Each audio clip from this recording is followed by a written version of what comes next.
இன்றைய உணவு இன்றைய உணவு இன்றைய உணவு.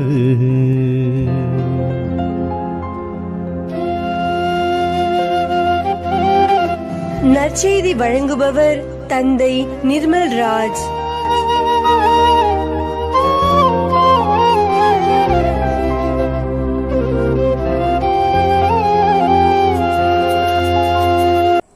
இயேசுவில் பிரியமுள்ள சகோதர சகோதரிகளே, உங்கள் அனைவருக்கும் இயேசுவின் பெயரால் வாழ்த்துக்களையும் ஜபங்களையும் அன்போடு தெரிவித்துக் கொள்ளுகின்றேன். கிறிஸ்தவ வாழ்வு என்பது தனித்துவத்தை வெளிப்படுத்துகின்ற ஒரு வாழ்வு. நம் ஆண்டவர் தனித்துவமான ஆண்டவராக, கடவுளாக இருக்கிறார். அவருடைய பிள்ளைகளாகிய நாமும் வாழ்க்கையில் தனித்துவத்தை காண்பிக்க வேண்டும் என்று ஆண்டவர் விரும்புகின்றார். இன்றைய நற்செய்தி வாசகத்திலே அந்த தனித்துவத்திற்கான நிறைய காரியங்களை ஆண்டவர் குறிப்பிடுகிறார்.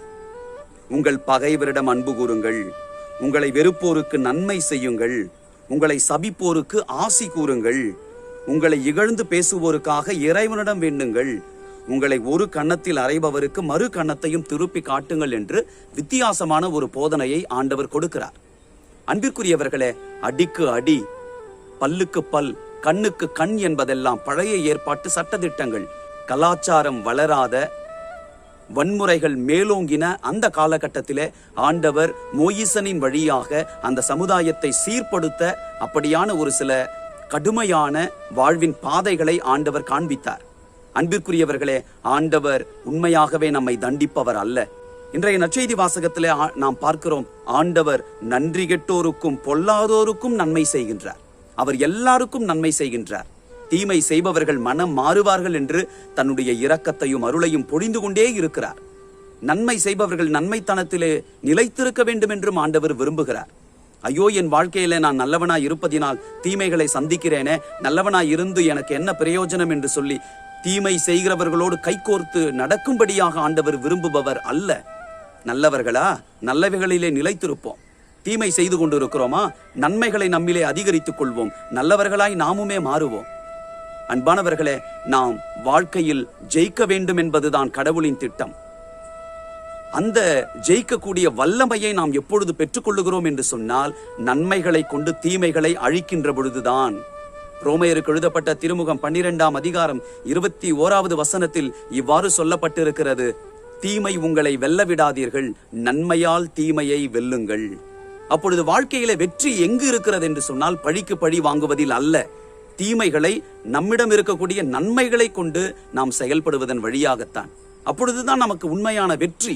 பழிக்கு பழி வாங்கினால் ஜெயிப்பதை போல தோன்றும். ஆனால் எவ்வளவு மன போராட்டம், எவ்வளவு பிரச்சனைகளை நாம் சந்திக்க நேரிடுகிறது. அன்பிற்குரியவர்களே, நம் ஆண்டவர் நன்மைகளின் ஊற்றாக இருக்கிறார். அவர் தனித்துவமான கடவுளாக இருக்கிறார். அவருடைய பிள்ளைகள் நாம் என்றால் தனித்துவத்தோடு வாழ்ந்தால்தான் அவரோடு நமக்கு உண்மையான உறவு இருப்பதாக அர்த்தம். அதே ரோமையருக்கு எழுதப்பட்ட திருமுகம் 12ஆம் அதிகாரம் 19வது இறை வார்த்தையில வாசிக்கிறோம், பழி வாங்காதீர்கள், அதை கடவுளின் சினத்திற்கு விட்டு விடுங்கள், ஏனெனில் பழி வாங்குவதும் கைமாறு அளிப்பதும் எனக்கு உரியது என்று ஆண்டவர் குறிப்பிடுகிறார். பழி வாங்குவது, கைமாறு கொடுப்பதெல்லாம் கடவுளுக்குரியது. எனவே அவருக்குரியதை நாம் கையில் எடுத்துக்கொள்ள கூடாது.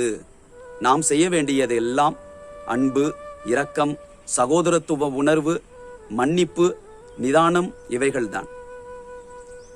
எங்கள் அன்பின் ஆண்டவரே, தனித்துவமான எங்கள் கடவுளே, உம்மை போற்றுகிறோம். உம்முடைய பிள்ளைகளாகிய நாங்களும் வாழ்க்கையில் தனித்துவத்தை கடைபிடிக்க, தனித்துவத்தோடு வாழும் பொழுதுதான் வாழ்வில் எல்லா நேரங்களிலும் நாங்கள் வெற்றியடைய முடியும் என்கின்ற எண்ணத்திலே உம்மை நோக்கி பின்தொடர செய்தருளும். இயேசுவின் நாமத்தில் ஜெபிக்கின்றோம் தந்தையே, ஆமேன்.